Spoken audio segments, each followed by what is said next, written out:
Wala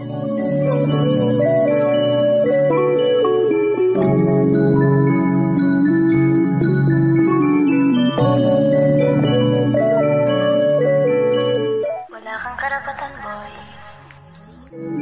Walang karapatan pumigil sa kagustuhan mo. Ang gusto ko lang naman makinig ka sa payo ko. Di mo na kailangan pa sabihin kung ayaw mo. Halata naman sa galawan mo na di ako ang gusto mo.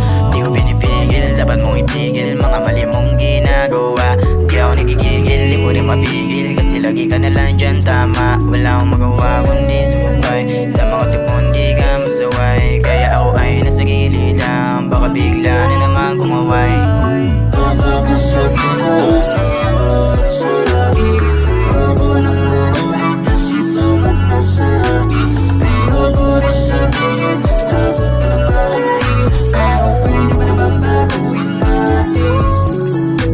Okay baby, one more time. Pwede ka suyuing sa overtime. Di ko masagot on the line, bakit lagi nandyan? Okay fine, eto na naman paulit-ulit. Di naman sabihan, huwag nang ipilit. Lagi ka na lang nagagasakit, porket di mo tip, ikaw ay magagalit. Oo, alam ko yun na wala akong karapatan. Ngunit kailangan kong pagsabihan yung harap-harapan. Di ba alam mo yun?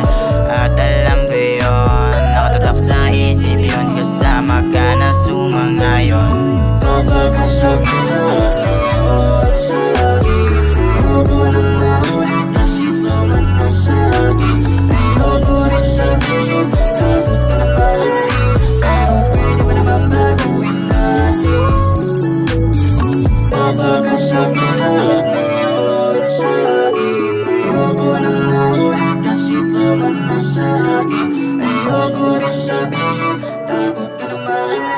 Pero pwede ba naman baguhin natin?